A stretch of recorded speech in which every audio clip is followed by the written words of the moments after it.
Yo, my people, what's going on? Welcome back to the channel. Welcome back to Saeed TV. This is your Premier League debate show. We give you the biggest debates on the biggest talking matters in the Premier League. And we've got a host of football supporters around the league to discuss it with us. We got man like Guna Lee in the building. I'm sure he's ready. People are saying to waffle again, but I'm sure this is good opinion this time, and the chat are misinformed on that one. But Goodly, how are you, mate? All good, man. Thursday, tired, but yeah, all good, man. All good. Yeah, man, good man. It's one of them, man. You have to drag to the weekend, man, and it's Yeah, that kind of Thursday feeling, man. But now I hear you, man. I hear you, man. Big up Errol, man. Big up to you, man. The chat still can't believe you're a Scouser, but let them know, man. Let them know, man. Big up everybody, big up the chat, big up the panel. How's everybody doing? Yeah, I had to do it last night and I'm gonna do it again today. Big up the Jamaican girls, kind of making history right now in the women's world. Yeah, man. Big up to them. Big them up Yeah, every man. single time right now. They're doing their thing. But yeah, all good, man. Ready to get into it. I was going to say 100% big up every single Jamaican girl, real talk. For other reasons. For other reasons. Oh, but no, we'll- of course we'll, not, of course not. Yeah. That's how are you, man? Everything all blessed. Yeah, I'm good. Bro, for me and Lee, we've got, like 3 days and then football is back officially, so. Yeah. Yep. I think I'm on Never a Foul tomorrow, 10 p.m. So. Oh, yeah. We'll chop it up on that 100%. Yeah. But No, Yeah, I'm definitely, good, man. man. I'm Make good. sure you go. Thursday's always a I'll good be day, fun. innit? Yeah, I- I think for me, Thursdays is one of them. Like, it's a bit of a chill day, but it's also a bit of a kind of, I don't know, man. But then again, I'm full-time YouTuber, so I don't really feel the 9 to 5 life. You like Cass, You know yeah, you what I like mean? Cass. Alhamdulillah. But you know Yeah, what? like I Cass. always, my mum always used to tell me, yeah, that the looking forward to things is better than when it actually comes. Yeah. So I feel Thursday and like even Friday days, you're looking forward to the weekend. So like once the weekend gets here, you're like, oh, it's nearly Sunday and I've got to go back to work. So Thursdays and Fridays are always good days for me. So Yeah, no, I hear that, man. I hear that. And also, we got man like Pete in the building. They always saying him on this channel, when are you going to bring a Geordian? When are you going to bring a Newcastle representative? They need to be heard. Well, here you are, people. We've got a Newcastle fan in the building. They've just signed Livramento for 35 million. They are not messing around, man. But Pete, welcome to the channel. And yeah, how are you, mate? All good, all good. Pleasure to be on here with the boys. Yeah, great to be involved. Can't lie. And, Yeah, big up absolutely. everyone in the chat. Absolutely, man. Come on, people. Make sure you like the video from the off. Subscribe to everyone's channels as well. Links in the description. And also, yeah, man, subscribe to this channel as well as we hit the road to 70K. But yeah, man, let's get into it. Big one, man. Who is gonna challenge for the Premier League? Let's just put Man City out there because they're the kind of obviously the leading pack. They're on course to win 4 in a row. But you know what? Let's on look at the course City fans already. first. On course already. Wow. On course, listen, man, you guys are the leading chase. Who do you look at us here? You're looking at everyone else here. And who is the closest to you right now to challenge? People can say it's Arsenal, but they've not got Jesus now for about 6 weeks, maybe. You know what I mean? People say that their midfield balance isn't right. You're looking at Liverpool, who I think for me are not talking enough in this title race. But again, they need to be talked about as well. Is it United? Because apparently Arsenal fans are checking bank accounts of Man United. They're seeing all the money that's been spent. They're saying they need to challenge. They must. And then you've got Newcastle, who again could surprise people. You never know in terms of Tonali and, you know what I mean, the fact they're in Champions League football. And then you got Chelsea as well, who could be this young prodigy and this young exciting team under Pochettino. You're believing the hype on that one, bro. You're believing the hype on that one. These Chelsea fans have got loud in the last 2 weeks. Yeah, they've been so quiet. Yeah. In the last 2 weeks, they've all of a sudden reappeared and they're getting loud. For me, look, going into the. Did you see Mudrik's touch though? Did you see his touch though, bro? Did you see the touch? No. Oh, bro. Is that? I know you're being sarcastic here as well, isn't it? yeah, them ones. But no, look, I went into the transfer window saying for me next season, the two teams I thought would challenge would be Arsenal and Liverpool, based, but obviously with some caveats as in what they did in the transfer window. And the reason for that is that, look, Arsenal, recency bias, last season, they challenged. Yeah. Simple as that. Yeah. Last season, they challenged. And I said, if they strengthen, then why would they not challenge again? I do believe they've strengthened, right? I very much believe they've strengthened. And I think they haven't finished. Liverpool, same thing. That I look at Liverpool and I go, yeah, the spine. They've still got Alisson. They've still got Van Dijk, still got Trent, still got Robertson. A few of them had bad seasons last season, but I'm not one that gets one season they're off. I even thought personally Fabinho maybe should have got one more chance, because at his age, having one bad season at the age of 29, and people want to say that's it, he's done. I don't believe that. So, but then they've got Salah, who in friendlies has looked good. But I did, and they knew the holes they had to fill, right? Now, I'll be honest with you, Liverpool dropped off for me. Look, the window is not closed yet, so they still might come through. But at the moment, I think losing Milner, Henderson, and Fabinho all in one window, that experience is a lot of experience. And then with Lavia, I think he's a great player. It's a risk. I'm not saying it won't work, but it's a risk. And what I saw of them the other day, I watched the game the other day, and it told me nothing I don't already know. Going forward, they were unbelievable. So good going forward. Like Salah looked back to his best. Gakpo looks like he's going to do the Firmino role. He's cooking, right? Diaz came on cooking. Nunez has had a good preseason. So I can't fault them going forward, but we already knew that.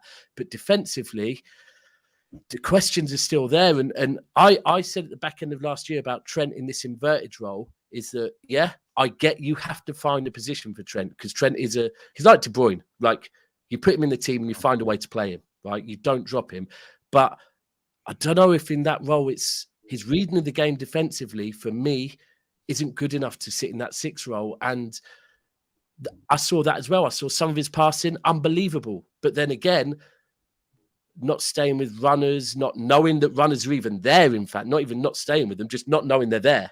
And I don't know, man, I think Liverpool, it's a big 3-4 weeks for Liverpool in the transfer market. Like, and if I was Liverpool, I'd be like, give us some money, let's go and get Caicedo, please. Like, if I'm Klopp, I'm saying we need Caicedo. Go and get Caicedo. Go and hijack it. They're struggling to fork out 50 million for Lavia, man. So that's the issue there, man. Obviously, it's Caicedo's 100 million. You know what I mean? There's levels to this. I know, Errol, you're kind of there, but I don't think you've got the facilities right now to be spending 100 million. Do you know what? It's not.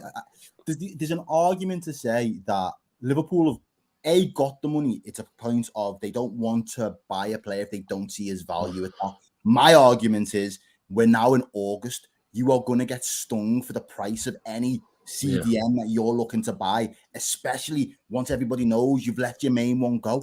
You let your special out the door. We're now in. It's not like we've done this like Fabinho went at the beginning of the window, so you've got a run up to the back end and the season starting again. No, this is crunch time now. We've missed the boat. So Southampton are right to hold out for that fee. Now, the Liverpool fee, Lavia is £50 million worth of talent. That's where it boils down to for me. I don't think they value him at that, but right now they haven't really got a chance. They haven't got a say in it, so they've got to pay the dough if they want the player. I like your thinking, to be honest with you, Daps. Everything you've said there, it's hard to really refute them. Unfortunately, I think going forward, I think we've got the best attack in the league. And you might have Haaland sound, but the 5 lads overall, I agree with that. Overall, is in terms of the depth. That's our one area of depth, bro. We've got it in abundance, and they all look sharper. Yeah, even Jota looks good. Cold. He's the one for me. As soon as it's in the box, he's a quality player. However, then you're looking defensively. The one thing I will say about Trent in that position, the double pivot only works if he's got a natural 6 or someone who's more defensively minded. The other day, I think the game you probably referenced in there's the Bayern Munich game. Yeah, it was, yeah.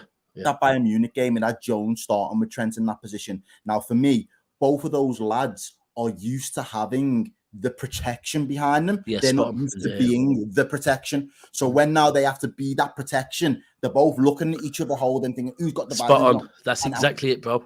And they've taken Trent, who was the right back that needed protection. Said, you know what, you're now the protection. And it's like, oh, how does that work? And they've taken Jones, who's normally more of a naturally more advanced midfielder anyway, and then said, you've got to sit in and be the protection. So on the ball, calm. They can move the ball, they can distribute the ball retention, the press resistance, great. However, it's when they're out of possession or back on the turn and they've got to fly into a challenge. That's not their natural game. Yeah. Just have them both sitting in there. It was never going to work. But I said it in one of my group chats today. The reason I think Klopp did that, especially against Bayern, against that level of opposition, is simply to expose, because that was 90% of our starting 11. You could argue the front three might change, but apart from Jones and Matip, you'd say that's probably the team that Liverpool you're gonna see more likely with Liverpool this season. Yeah. My thing from that perspective is that's calm. You can see that, but those two holes there, they're the gaps that need to be filled. And I think Klopp putting them on show was there to basically kind of hint towards the ownership,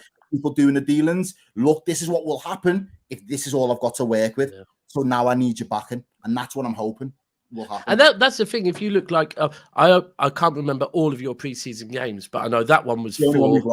But that was 4-3. We've been conceding goals the entire time. You were 2-0 up in that one, and ended up losing 4-3. You were 3-1 up against who was it? You were, and you ended up drawing 4-4. Another game. Next Wi-Fi passwords, man. Come on, man. Let's not. No, we played Leicester. We beat Leicester, and then who else did we play? There was a team you were 3-1 up against, and you ended up they were the Germans. That was when we was over to Germany. Yeah, they was. But again, the fact that you're 2 goals up and you concede 4 goals, and that to me, that's what I mean when I say I'm not learning anything I don't already know. We know Liverpool going forward can do that, but it's like. And I think, and I'm kind of being proven right, that defensively you're just like you're way off, man. We've got way off. Yeah, I was going to say for me, is that where you see Lavia potentially being the one that kind of shores that up, or do you need more than one? Do you need 2?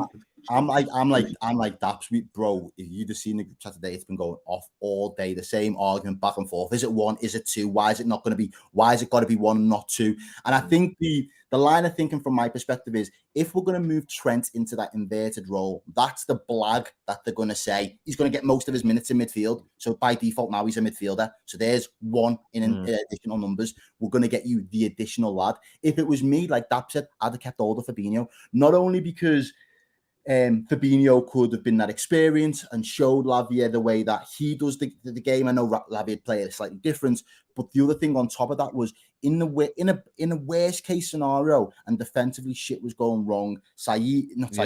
Matip's not doing what he needs to be doing defensively. What you're able to do is then say, Fabinho, you can get extra minutes in this squad, but you're going to get them from centre-back. But I'm not you being the linchpin centre-back, you being next to Van Dijk. And I think Fabinho next to Van Dijk in certain games could have done a job. It wouldn't have been great. Already has, bro.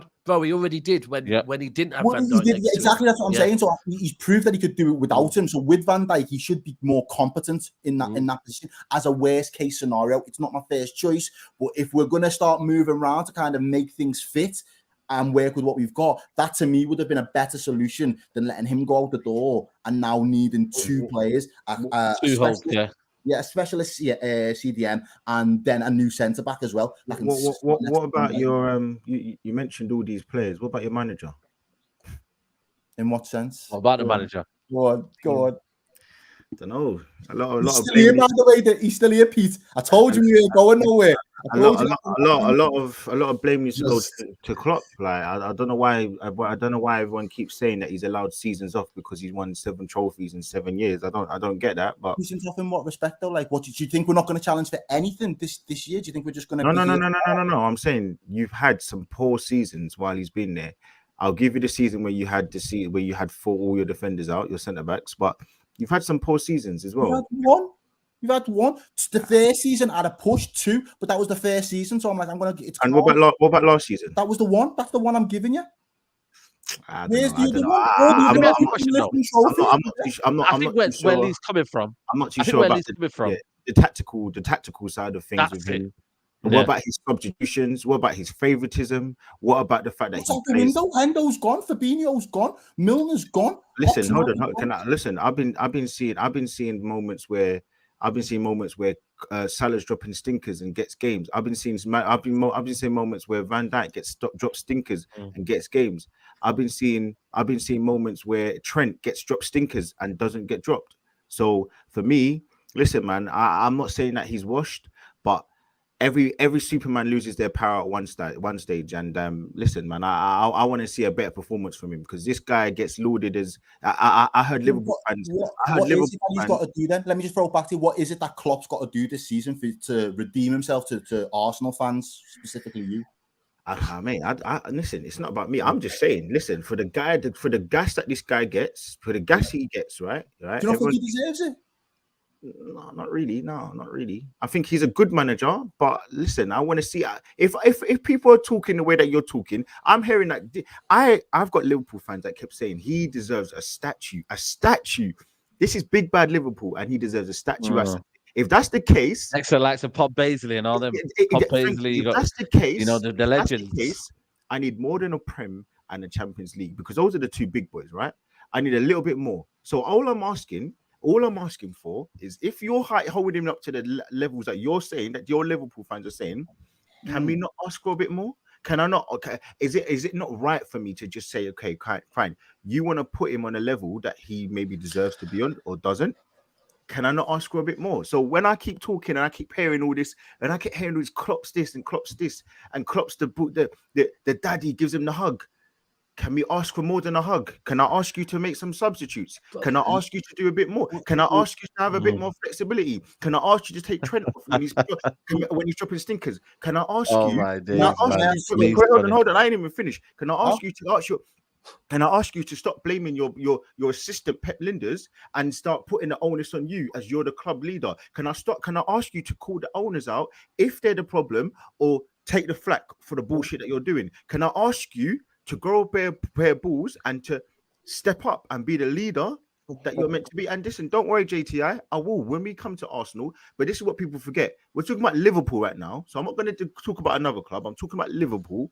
And when it gets to Arsenal, I will say my piece on that as well. Because listen, everybody knows I stayed quiet. I didn't say nothing. Yeah, I know you didn't. So let me ask you one question. Yeah, would you have him as your manager at Arsenal? No, I wouldn't. I don't. I need to know. No. Let me look. You see, okay. Let me tell you the one reason I wouldn't have him. Because I don't like his moaning. I don't like Klopp as a person. I think he's a very fake person. I think he's not a nice person. I'll be honest. I said this. Hold on. Wow, that's crazy. My thing is, he's always complaining when it doesn't suit him. The other day, I'm hearing him complaining about the Saudis.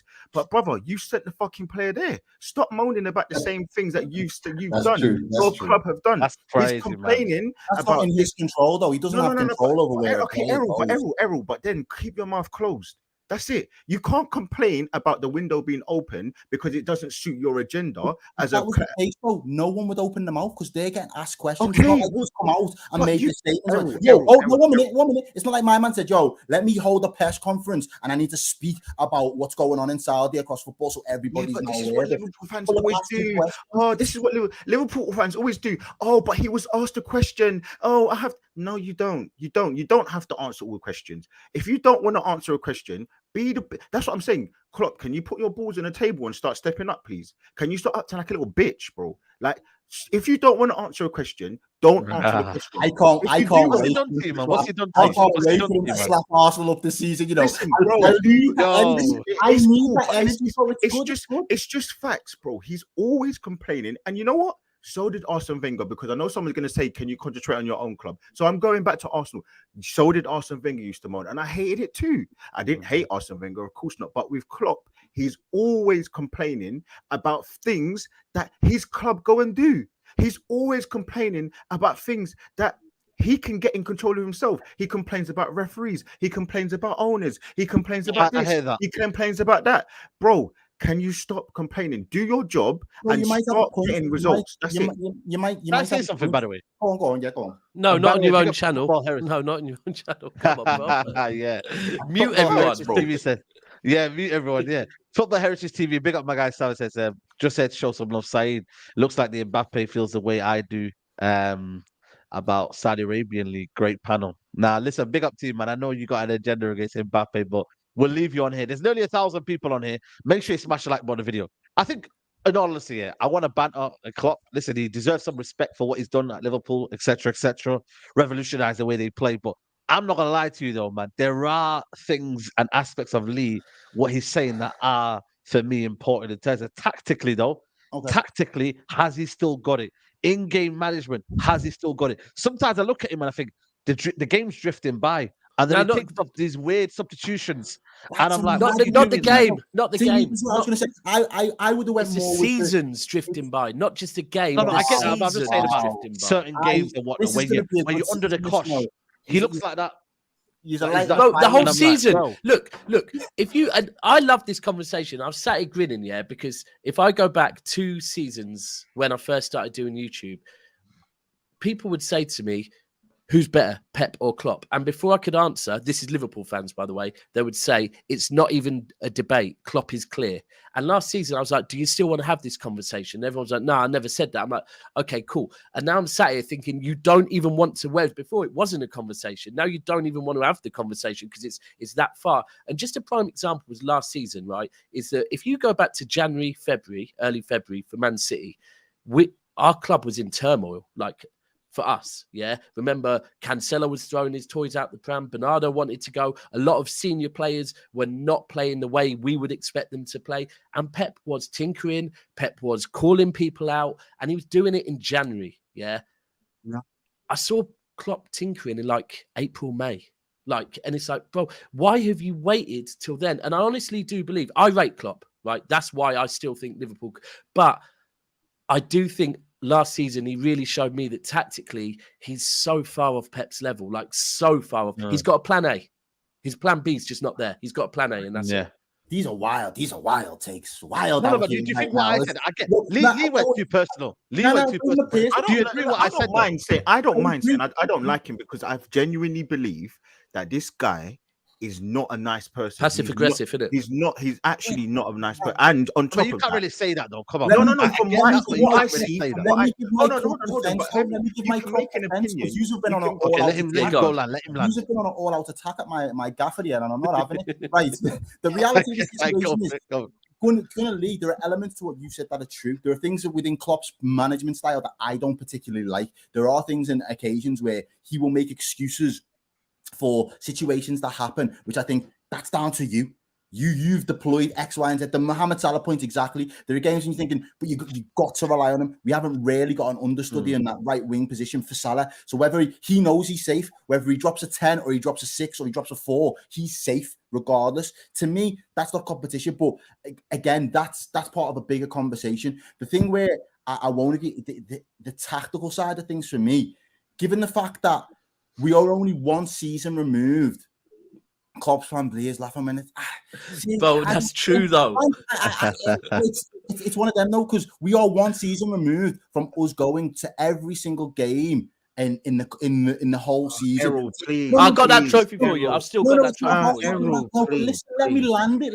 It's not. It's about showing that you need a different tack for every single competition because the levels of caliber of competition that you're going to come up against. If you're able to navigate against all the top teams in Europe in order to get yourself to a final, if you're then able to navigate all the teams within the Prem to win 1 point of City, and then you're able to take over your domestic cups, that shows you've got the prowess and the tactical astuteness to be able to manage your squad and your team to get the job done. Did we finish and get over the line with all 4? No, of course we didn't. But does that take anything away from his ability to drive us there as the driving force? Let me finish. It doesn't. To me, that all you can ask, if you get your players in that position, as far as I'm concerned, and this would be I'd say the exact same thing for any of the other clubs here if you were in that position there and then at the time. It's on your players as to why you don't lift all 4 trophies at that point. That's not on the manager. If the manager if the manager stared you there, bro, that is on you. But Errol, can I ask you a question? Can I ask you a question? Because there's something I've noticed with Liverpool, right, under Klopp, yeah? And you're right. What you're saying is correct. But as a manager, you're not a 1 season manager, right? No. You're a manager for multiple seasons. Now, if you look at it, when Liverpool won the Premier League before, what happened the season after? We've burnt out. But hold on. Burnt out, dropped off. Last season, you were great. This season, burnt out, dropped off. Mm-hmm. And is that because of Klopp that he's burning your players out? And he's dropping the one thing that I will say, and the thing that most Liverpool fans, especially in my group chat, will tell me on a regular basis. I've got 50 man in the group chat there. We speak on a day about everything and anything, but Liverpool's our main focus point. That all day on the blower. The one thing what we'll say to that is every time we went above to that level and got closed the gap to City as close as we can, where you'd say on any given day you could flip a coin and one of them's going to come out on top. The following season, Klopp has fundamentally not been given a big enough war chest to say, do you know what? This squad now is going to have the extra legs and the extra room in competition to go. Because, bro, we went and fucking won the Champions League and we got like Reece Williams and some next Donny van der Beek or something. Yeah, they haven't learned from that. Seb van der Beek, sorry, and we didn't do nothing with it. We've not kicked on in terms of strengthening the squad from a strong position. Every time where we weaken ourselves, that's when. So we're playing catch up with our own squad, and that to me isn't necessarily. That's why I'll add to that, because I do think that this is a big season for Klopp, and the reason why I say it is because that it's okay you bringing the players in, but the influence that you're losing this season is going to be massive. Not just on the pitch, but off it. Milner doesn't play a lot of games, but he's a leader in there, and he's been proven to be that over the years. Henderson is your captain. You know, what he does behind the scenes as well as on the pitch. People have said he's dropped off in his ability. May well have. But his influence in that team is massive. Fabinho for 2 or 3 years, like he's been huge for you. Didn't have a great season last season. Now he's gone. And like this is why I asked you the question before, is that Lavia is potentially the guy to come in, where you've gone from an experienced Brazilian international to a young lad who's got the potential to be there, but is not there yet. And you're basically expecting him to come in and go take over from where Fabinho is. I don't think he's going to be able to do it, personally. I don't think he's going to be able to. So I think Klopp's going to struggle. We need everything to go this together next season. We need everything to go right. And not only why, because anytime Klopp's brought in a midfielder, it's the most difficult position. If you're going to play either side of those 8, I'd say the 6 is probably the most difficult. But the midfield as a unit, is most important position on the pitch. And it's the most difficult position to play within this Klopp system. So where the games would have lost. Of course. Yeah. And every time Klopp's brought an individual, because it's only normally one at a time. Apart from Thiago's the outlier because he's just world class in talent. It's taken months before they fully got the role, before they fully assimilated. Now he's expecting, at the minute, at least 2, if not 3, and then Trent to make that 4 completely hit the ground running from the off. So to me, that is a massive ask in a short space of time. I'm not confident. I'll lie to you. If you would ask me the question and opened and asked me the question, are we the closest? I'd probably have to tell you, no, we're probably not right now, because until I see how this midfield gel and operate together, I can't just throw my hat on it and say, yeah, we're on smoke and we're back this year. I'm not stupid. No booking your hotels in Wembley or nothing, no? No, I've got flights to Dublin. No, we got flights to Dublin. That's a lock off. Do you get me? That's their level now, man. That's their level. Hey, bro, listen. A lot of us, hold on. A lot of us got very good, very fair price flights to Istanbul because of you, man. So thank you for that. Yeah, well, there you go. I want to move on to Arsenal and make sure, guys, there's 1.1k in here. Guys, we should be on more likes than this, man. It's free content. We're giving you proper debates. So the least you could do, guys, is hit that like button, man. It's nothing. Literally, it's free to do so, man. So hit the like button and make sure you subscribe to everyone's channel. Let's talk about Arsenal and their hopes of the title and whatnot. Because listen, I think when you look at the mentally in football, we talk about the physical aspect, but if you're looking at mentally Arteta's record as a manager, it's not a good CV, guys, and nobody wants to talk about it. When you actually deep Arteta's record, he got the FA Cup, fair enough. Unai Emery and Lundberg helped his way onto winning that trophy in lockdown. Fair play to Arsenal. But if you look at it since then, 8th, 5th, and then obviously bottling the league this year. Psychologically, Pete, is it another one of them? Is Arteta the guy to kind of bring them to that next level? Because I'm just looking, I'm thinking there's always been something missing from them towards the end of the season. And to be fair, he's had probably a helping hand in probably every aspect of that failure. So we need to have some conversations about Arteta and Arsenal when you actually deep it, Pete. And I'll start off with you before I go to Good Lee. You know what? It's the big question for me. It's the massive question, because I'm still not set on Arteta being the guy that can potentially bring trophies to Arsenal. I think he did a fantastic job in taking them really, really close last year, and he created a really good footballing side, I have to say. But as Liverpool have found out, sometimes you only get one shot at the title. They've had a couple and not been successful. They've managed to win a league, but I'm unsure of whether Arsenal can maintain what they did last season, but as well as that, not just try and hold off Man City, but potentially hold off the likes of Liverpool, the likes of Chelsea, the likes of Man United, on top of that, who are all likely to push back. Say it, Pete. Say it. You just put Chelsea in there. You have to put your own club, and you've just put Chelsea in there. Yeah, but look, I put Newcastle in there as well, of course. But what I'm saying to you is that all of those teams are going to be coming back, and there's no guarantee that. The only guarantee that we know is that Man City are going to be there again next season, fighting for the title. I think we can all agree with that. But there's no guarantee that Arsenal will be there again, let alone be there and dethrone Man City. And I think it's, Rice coming in is a big step. I think it'd be a great signing for Arsenal. But all the other teams around them are improving as well. So it's going to be probably more competitive this season, in my opinion, than what it was last season. And that's where I'm unsure of whether Arteta's got it within the locker to be able to pull that out. And if he has, he goes up a level of ranking, in my opinion, in terms of the managers in and around Europe if he pulls it off. So I'm not disrespecting him. I'm just saying it's a big question mark that I don't think anybody really has the answer to right now. I'm gonna come over to you, Lee. I don't know how you're gonna spin this one, but is it more just an expectation, or do you really, hand on heart, think you're going to challenge this year? You bought in Declan Rice, you bought in Havertz, you brought in Timber, you have strengthened. But like I said, I've given you the context. It's almost as if you guys are the new Nearly men, if you know what I mean. I know that was always question that was targeted at Liverpool and etc. But how's your feelings now coming to the season, man? Like, I'll be real, it's honest conversations now. Listen, man's loaded up with shots today. The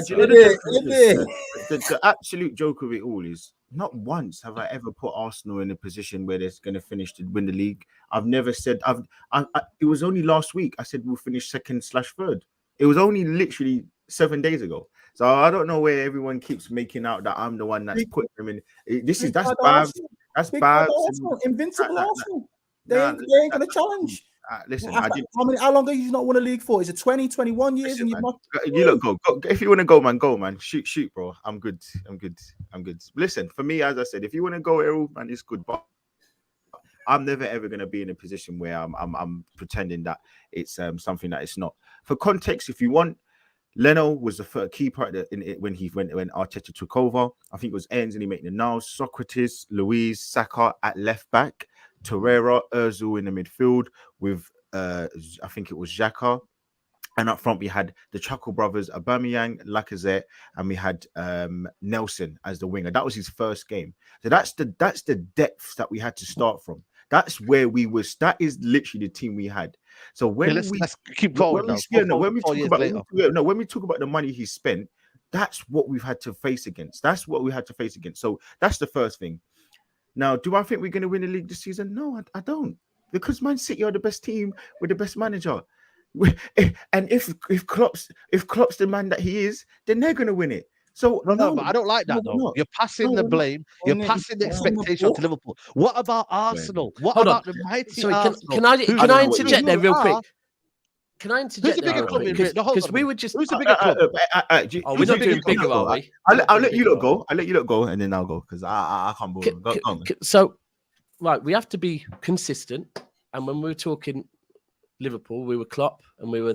Is it Klopp the players? Klopp the players. You just said, "Oh no." Arteta, Pep, right? Here's where I slightly differ on that. Firstly, I do agree Pep's by far a better manager than Arteta. But secondly, for me, the way I am describing Arsenal at the moment, listen, I think Arsenal now have the squad depth. They've got 2 in every position. In some, they've actually got kind of 3 in certain positions. They've got the talent. But the one thing I felt Arsenal needed to get this summer was league-winning experience, right? Because we ooze league-winning experience, yeah? When they were linked with Gundogan, I was like, oh, damn, that could be a game changer for Arsenal. Now, I do think Declan Rice has something special about him. But if you look at City, we've already got experience in winning and that mentality. We've just gone and flipping book Vardio, right? That is, if anyone here wants to tell me that man is not someone that is ready for a fight to win trophies, yeah, then I don't know what you're seeing, right? That's what we've done. And I look at Arsenal and I think Arsenal are adolescent teenagers whose balls have not dropped yet. Like they've got no hair on their balls. They've got no, Wow. and the truth is, like, if you try and walk a flight of stairs without thinking about it, you'll walk up the stairs, no problem. If you think about it, you'll trip over, right?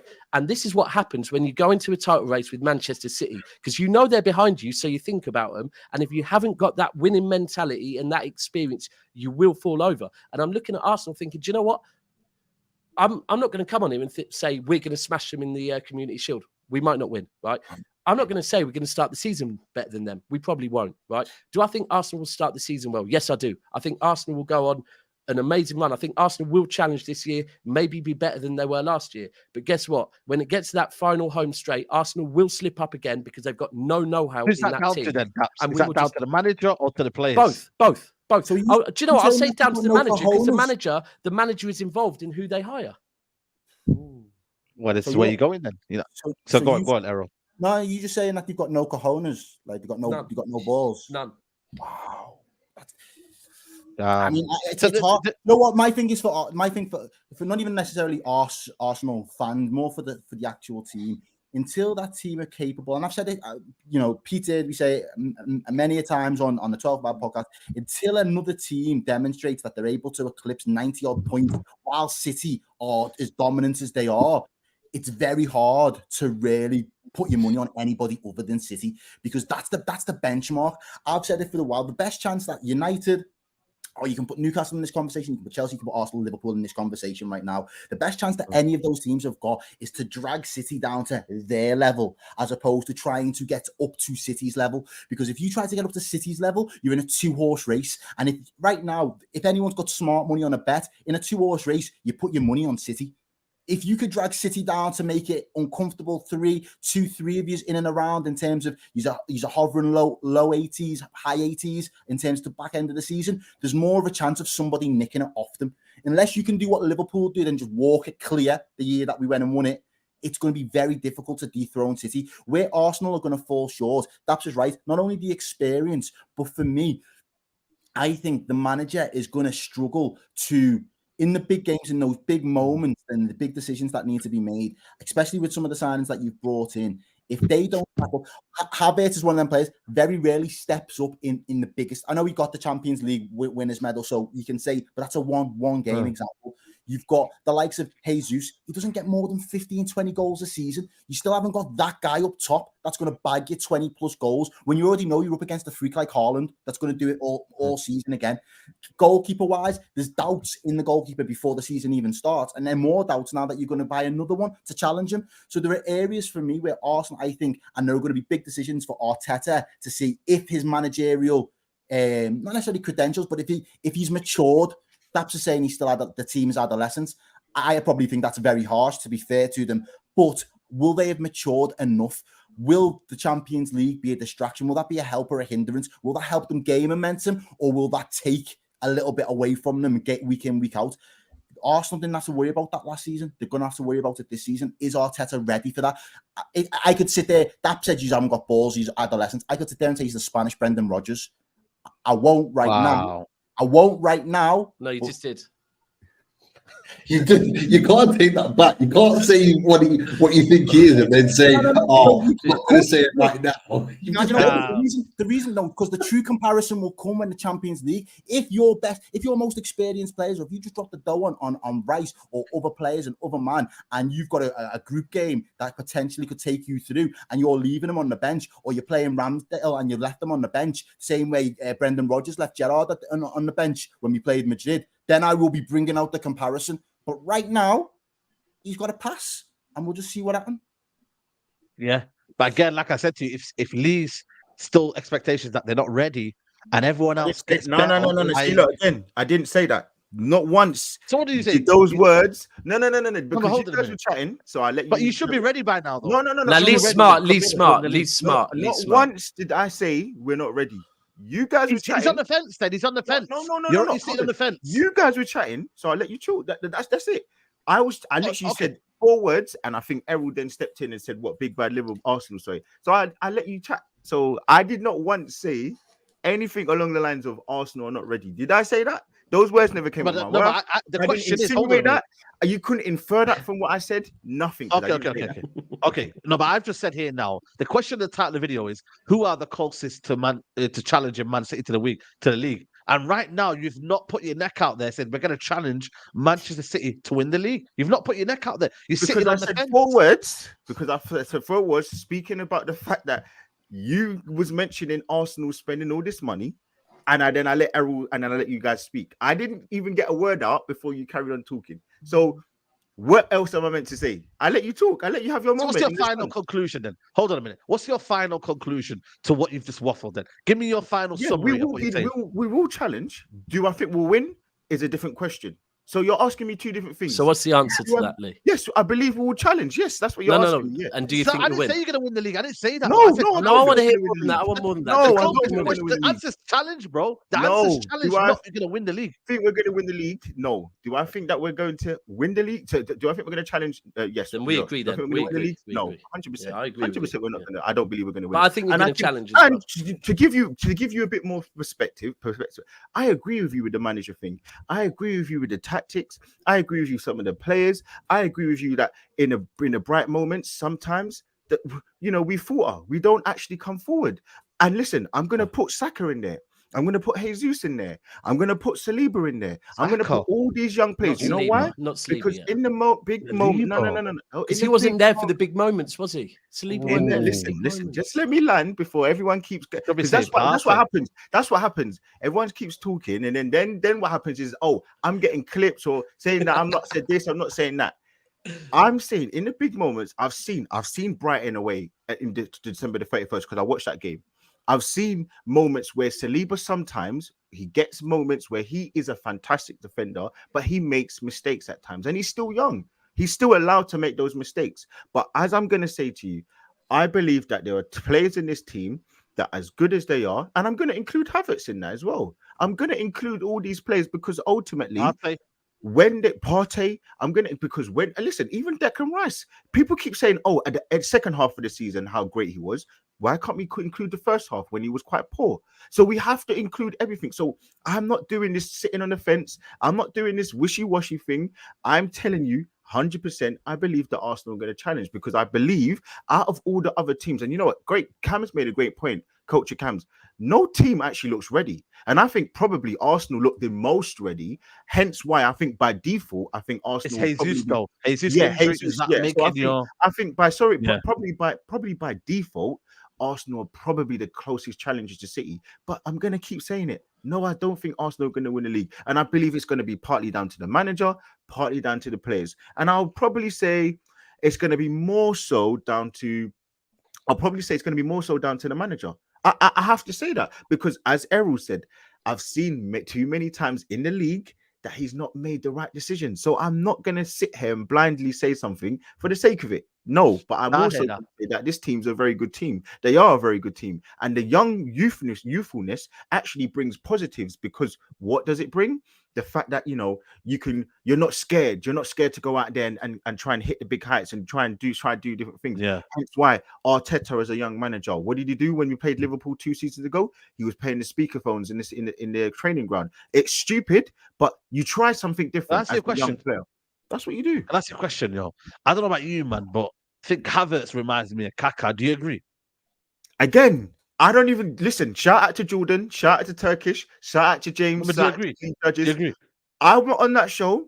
I'm on. No, do you see the comparisons though? Because I'm not allowed to. I see them a little bit, you know. No. You see what you're doing? No. Don't put. Yo. You know what? Again, I'm not going to badmouth my guys. Shout out to Jordan, man. Those are my peoples. Shout out Jordan. Shout out Turk. But I'm not here to Turkish not involved, by the way. Turkish not involved. It's Jordan only. Yeah, I'm not here co-signing any of that. I have to take the bullets for everyone else. Man. I'm taking the bullets for everyone else's nonsense that they're saying. Do I see what he's saying? No. But listen, man. They say all Arsenal fans are the same, so I got to take the licks that he's giving me, man. Yeah. So that's what it is.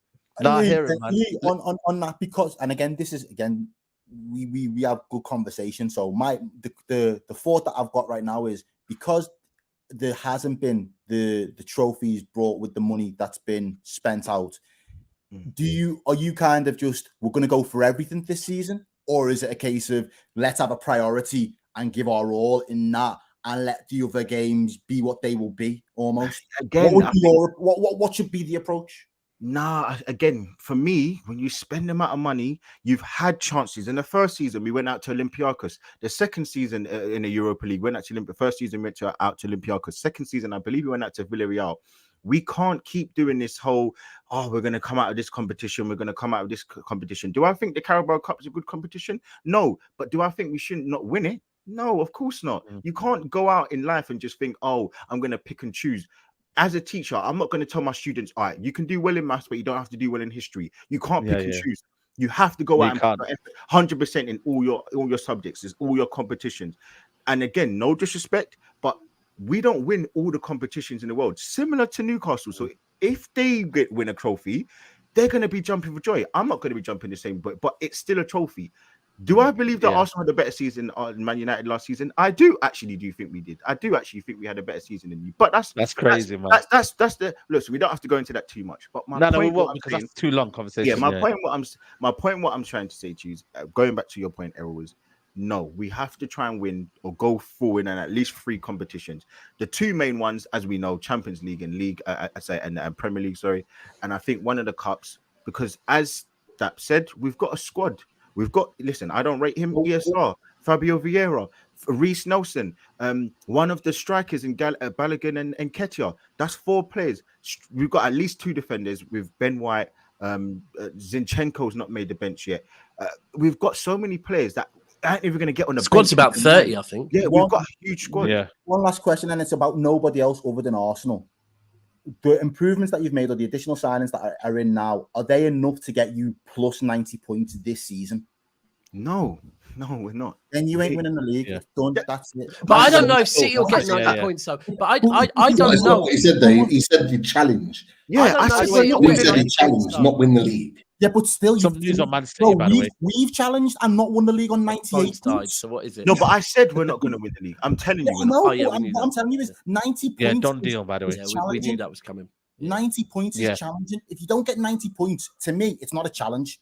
It's not. Yeah, but Errol, sorry, Errol, just quickly, this whole 90 thing, we have to remember last season City won the league with 89 points. Now, the caveat to that is that the last 2 games we didn't really... Exactly.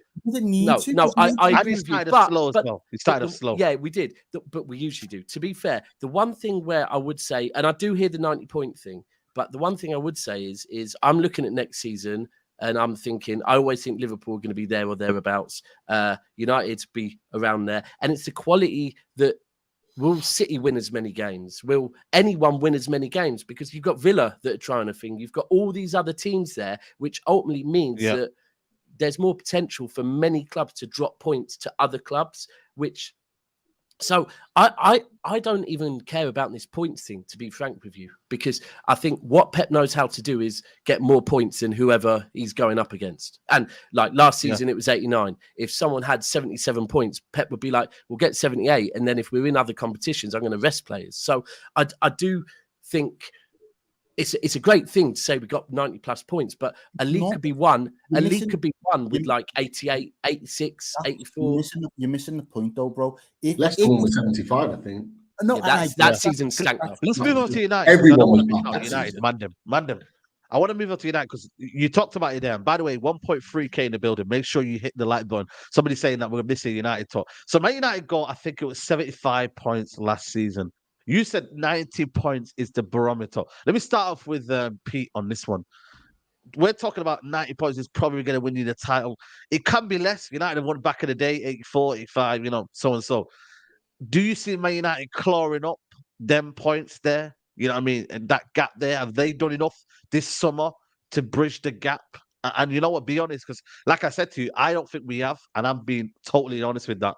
And it's not me dodging away from expectations. That's just a reality of where Man United are right now. We're not challenging for the league. We're just not there yet. Next summer, for me, I think it's absolutely paramount. We're in a position to challenge for the league.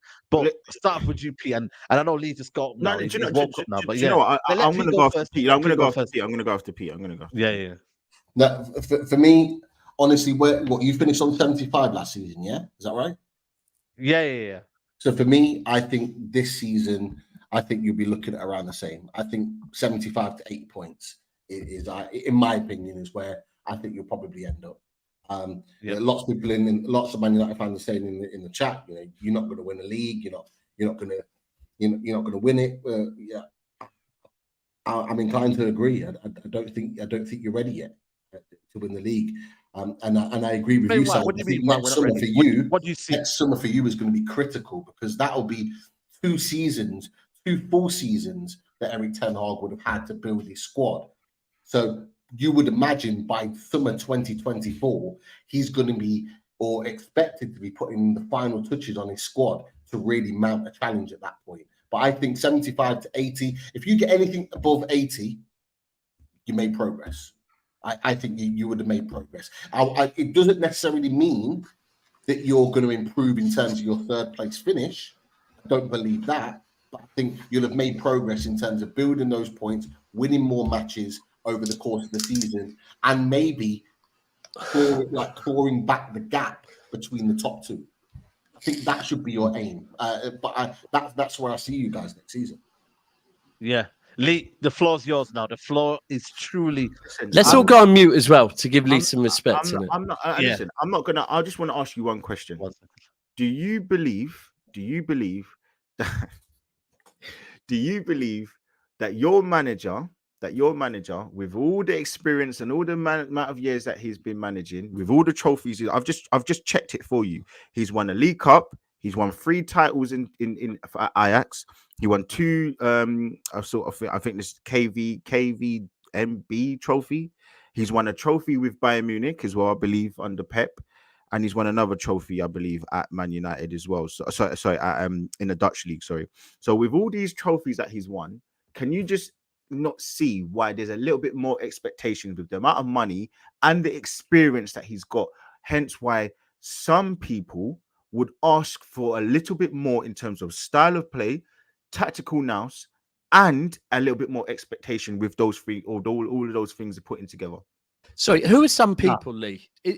Just tell us when you say. I'm not really bothered about it. Some is people. That you, I'd rather just answer the question. I'm one of them, but there are many people. Me, myself, and I. That's what it is. No. There are many people. There are many people that put this at Man United's doorstep to say, look, Ten Hag is in a process, right? Man United fans may not want to say it. The comment that you guys made up, by the way, process. Yeah, okay, cool. Yeah, fine. No problem. Yeah. But Man United are in a process that they may not want to say, but fine. And I respect that. 100% I respect that, because Arsenal are going through one now, or have been through one, whatever. So are Newcastle. Yeah. You've spent £400 million, 300, whatever it is, £350 million, I don't know, in a year's time. You've also had an experienced manager who, okay, fine. In the first season, he has to understand the league. He has to understand the third. He's finished third. He's won the Carabao Cup, and he also has to understand the league in terms of playing different types of teams. I understand that as well. But I'm asking you, as a man, who supports this club, and all the people in the comments, can we now not expect a little bit more with the amount of money that he's spending, because he's improving the squad quicker than what Arteta did? Hence why I think Arsenal fans or other people will ask for a little bit more. A bigger club, but yeah, okay, fine, no problem. Take your dicks. He's also his base point is a lot better than where Arsenal's was. So can I not 100%? I'm not asking you to challenge. Oh, no way. I think anyone that's asking Man United to challenge is a little bit far-fetched. But can I not ask for a better style of play? Who you brought him in to play better than what you was playing under Oli? So can I not even ask for that? Is there not a bare minimum for you to do more? Yeah, finally I can get to the answer now, bloody hell.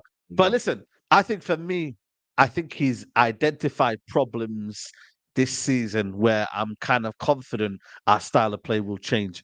David De Gea was a big barrier in that. Now with Onana, we can actually, our defensive line can be actually pushed higher with Onana in goal. And we can actually play a more proactive style of football. We now have a target man or a striker up front. Like I said, we missed so many chances last year. He can be that focal point to get the best out of others as well. We're obviously got Mason Mount now, and people will say he's not the best sign in the world. But if you want to back a manager, you have to bring his guys in now. So he will be that first pressing trigger that we didn't have in Eriksen. Eriksen's legs were gone. He's identified. All right, so stop you explaining because you're doing the waffling now. Are you expecting to play better? How was that waffling? No. Was that even waffling? Hold on. Because you're going around the houses, right? Right, it's waffling. In London, was that waffling, guys?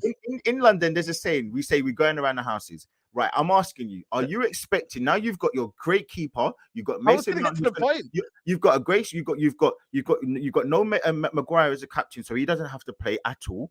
You've also brought in your new defender in Johnny Evans, who now is a ball playing centre back. The short-term deal. You might not be there. But what I'm saying is, you've got your keeper. You've got your centre backs now. You've got your Mason Mount to press. You're getting Amrabat. So I'm just asking you. So just a yes or no. Are you expecting a better style of play than the same sort of counter-attacking that you've been doing last season? Because most people were saying there's no difference. What they were saying, not all, but they were saying there was no difference between what Oli was doing and what Ten Hag was doing. So can I now ask the manager, who has had many years of experience, a lot of ways of winning trophies, can I now expect him to play better football to win games? Okay. Yes I'm going to say yes for that. Okay, thank you. All right, so that's the next one. So let's go to the next one. Can I just explain that what I'm just saying? Like, no. Can I say yes? No, it's multiple choice, bro. It's multiple choice. Explain. I don't need you to go around the houses. I don't need you to waffle. And I need someone to clip this up. I don't need you to waffle. Saying the waffle kick himself. No, I don't need you to. I don't need to explain. There's way too many planes in the air. Some need to land. No, I don't need you to do the whole meandering and the snaky shit. All I need you to say is that yes, he needs to play better football. So with that playing better football and with the tactical nous that he's got, right? And he's got the money, he's got Mason Mount, he's got all these players. Can I now not expect you to get more points than what you have got last season, which was the 75 points? You've also got in Rasmus Højlund or Haaland, sorry, whatever his name is, whatever it is. And I don't even want to what it is. No, it's Højlund, Meat Shield, whatever. I don't know. Højlund, Viking, whatever.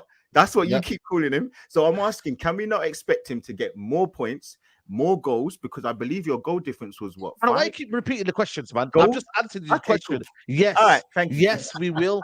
And like I said to you, that expectation will be there on the manager. But going back to your point about, managers spending money. Jose Mourinho couldn't win the trophy at Manchester United. So it doesn't always mean about your CV. The Premier League is a whole juggernaut. It's a whole league. It's a different league. Didn't even know Europa. Yeah, he won the Carabao Cup. He won the Europa League and the Carabao Cup in that first season. But he didn't win the Premier League where he was meant to do and bridge that gap. But if you look at my manager's base level, my manager will not finish 8th. My manager won't go below, me, top 4. I can assure you of that. You telling me this idea that hold on, because you said United will underachieve this season. No, but have you not said to the United will underachieve? So what's underachieving? Yeah, and I'll explain why. The reason why is because I don't believe you're going to get top 4, or you will get top 4, but you will scrape in there. I don't believe you're going to win anything. Who's going above us then? Who's going above us? Okay, so I believe definitely Man City, 100%. I think Arsenal will finish above you because I just think by default we're a better squad and a better team. Is that 100% on Arsenal as well? Yeah, 100%. I think Liverpool will finish above you. Because I think Liverpool basically the one that you hold on a minute. Hold on. I don't want to hear this. No. Hold on a minute. I'm gonna stop you here. The guy that his guy is saying that will be finishing above Man United is the guy that he was bashing. The guy that was personally attacking like Jurgen Klopp. He said he was Jurgen Klopp. But you know what? He's saying they've got loopholes. He knows how to get. He knows how to get. You are the waffle king, bro. He knows how to get. How can you say all this and then say they're gonna finish above us? How does that make sense? It's you're fighting who's worse out of the two, the managers, isn't it? In my opinion, but I'm gonna say, that's crazy. I'm gonna be real. No, let me be real. I think that Klopp This is as Pete said, it's a big season for him. And listen, he has won. That's the first thing. Secondly, he knows how to get teams to score goals. That's one thing. And I think the biggest problem that Man United have is you can't score goals. So I think that even by default, they're going to score more goals. They're going to win more games than you. But defensively, what about defensively though? That's what happened last season. Yeah, though. no, they did score. Hold on a minute. They did score more goals than us last season. But They what had a did we poor do season. better though? Yeah, Hold on. What did we do better? We defended better. We defended better. Third best defense in the league. So therefore, you can. Yeah, go on. So, who was the second best? For what? I don't know. So I'm going to say. I'm going to It say. might Man have been City Chelsea. first. You know, it might have been I'm going to Chelsea. say. I'm going to say Man City first. I'll say Arsenal second. I'll say definitely Liverpool third. Let me check. I you know what? I keep saying it. If Spurs keep Kane, No. You know, they're oh stinking. God. You ain't deep in it. You ain't deep in it, man. I'm telling you. I'm deep in it. Following the crowd. No, You know what? A month ago, when we thought they might keep Kane and we thought they were getting 2 centre backs, I could have just about heard it, yeah. But we know Kane's going, right? He's going, bro. Yeah, if he goes, and they still haven't got one of the 2 centre backs yet. But can I just say, my thing with United is, like, at the moment, I believe for any football club and when people are saying Klopp will have a big season next season, by the way, I think it's a bigger season for FSG because I think the first person that the fans turn on is FSG, not Klopp. So I actually think next season could get very sticky for FSG before it gets sticky for Klopp, right? With Man United, the truth is, we've seen this summer, these are not Ten Hag's ideal signings. They're Ten Hag working on a budget. I'm not having that. I'm sorry. That's perfectly fine. You don't have to have it. I'm just giving my opinion, right? But for any club, and we've seen at Arsenal, the turnaround since your board have got direction, since your board are going in right. Ten Hag don't know what direction he's going in at the moment. Yeah, he's trying to keep a boat afloat, right? Because the owners, they're trying to check out. They don't know who's coming in. So for me, if Man United get Champions League football, which could be top 5, and go on a bit of a run in Europe and maybe some runs in cups. But you've got to stay afloat. This season is about because when Qatar comes, I'm looking changes. at that Champions League. Don't look at that. Yeah. I knew you'd do that, but you couldn't get it over the line in the Europa. So. Do you know what, still saying? I'm just looking at that Champions League as a possible route somewhere. My thing for you, Saidi, back to the Europa. You don't even trust your team. You don't trust Anthony. You don't trust Martial. You don't trust Jadon Sancho. You don't trust Maguire. You don't trust Wan-Bissaka at time. I'm talking to you directly. You also don't trust Luke Shaw all the time. Wan-Bissaka, I trust Wan-Bissaka. Okay, and you know what Luke Shaw is like, right? So and again, sometimes you have your little grievances with Bruno. So even just by default, the way you cost some of your own players, how can you come with so much check? That's my thing.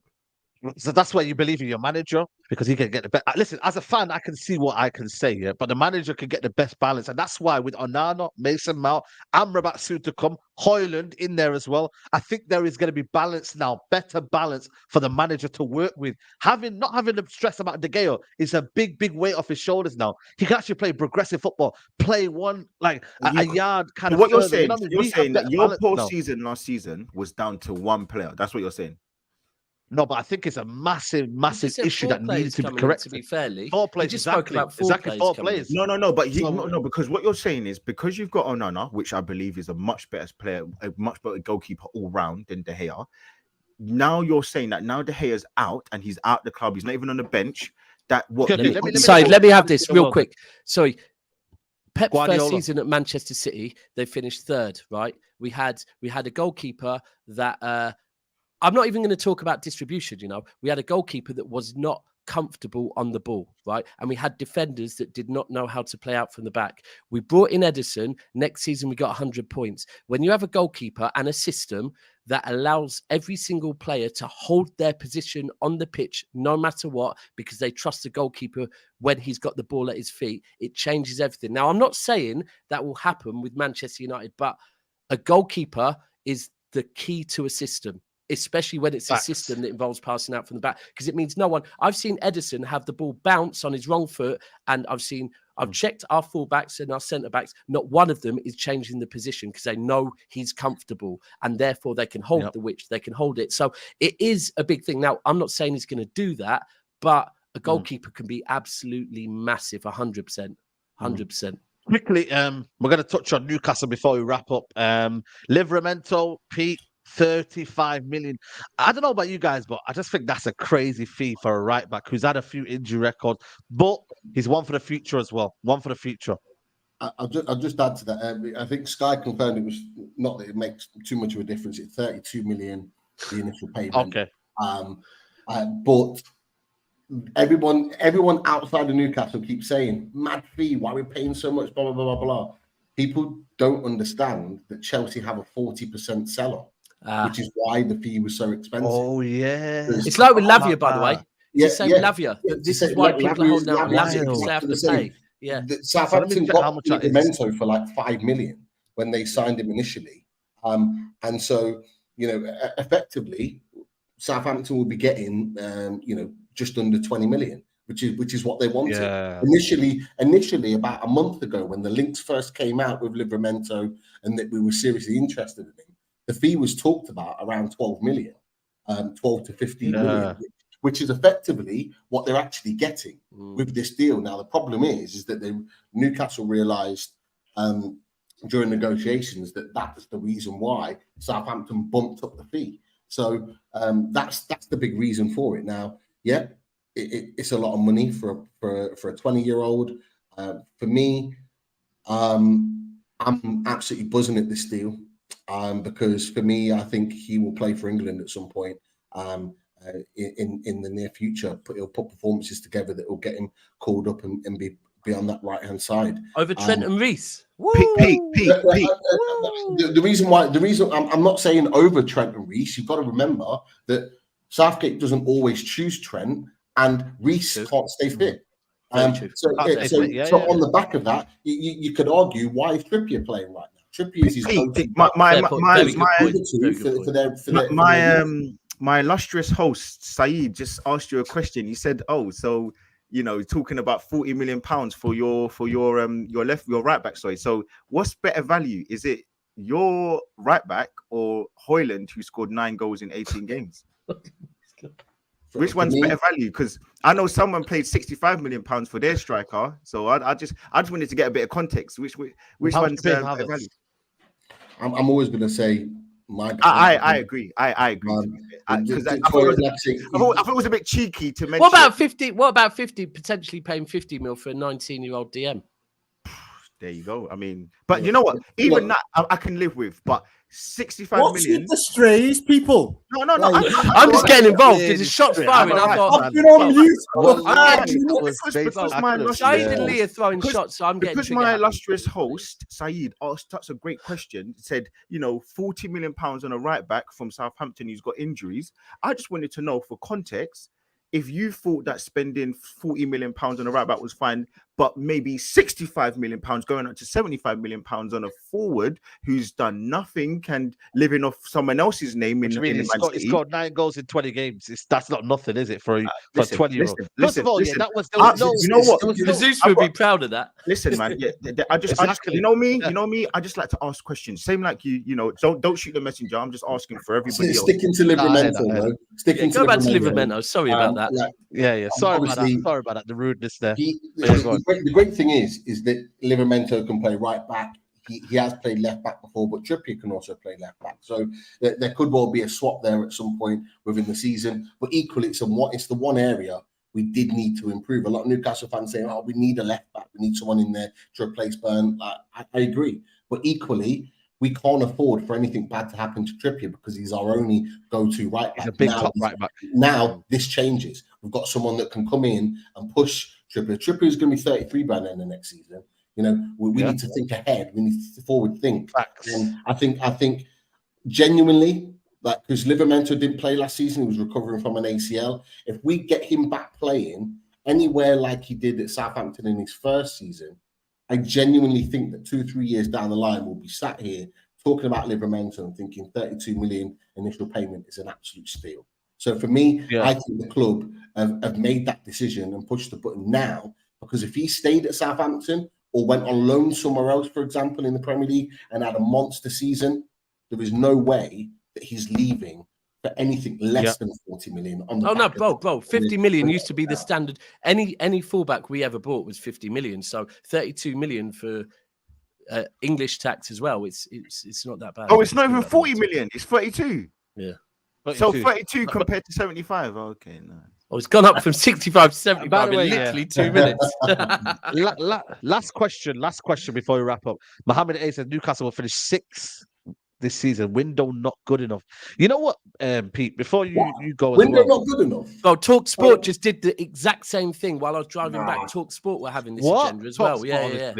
The other one, real quick, is Gabby actually did a combined 11 between Villa and United, and it had, I think, 3 United players in it to West Villa. Gavin, man, he's I don't know what he's on, man. But anyway, you know what though? I think Eddie Howe's a key element in all of this. But if Eddie Howe wasn't the manager of Newcastle, I wouldn't say I'd be worried about them, because I think defensively, I think left back is a key area that I think still isn't recovered, and I think centre back, they need one more centre back. But Pete, quickly before we wrap up, you think it's a good enough window? You happy with that window? I'm happy with it so far. I think to say that whoever made the comment saying it's not a good enough window, I disagree. I think we've signed 3 young, promising, hungry players that will make a difference to not just the squad, the team, but the squad. But we're not done. It's as simple as that. Newcastle are already looking ahead, and so reports are saying now this deal has been agreed that we want another right centre back to fight out with Fabian Schär. And then we're looking at maybe another attacking player to round off the window. And honestly, if we get those 2 deals done, I'll be buzzing. And a couple of people have asked me about Maxi leaving. I'll just answer that really quickly, if you don't mind. St. Maximin, I absolutely love the guy. I really do. And it's absolutely gutting to see him leave. The love and respect that the club and Maxi have had with each other, and in particular last night put something really nice out about Eddie Howe and what he's done for his career. Massive respect there. But ultimately, for FFP, we needed to sell him. We needed the money. He was our biggest selling asset, and we needed him to go in order to toe the line. Not because we couldn't afford to sign. We've got the money there, but in order to stick with FFP, we had to sell and move players on. Should have hollered us, man. We would have told you the trick to that one. But but we'd get probably or something. Off the back of that. Look, he knows as well. Yeah, exactly. But listen, people, we're going to wrap up. The Liverpool one's still shaking his head. It hurts you, innit?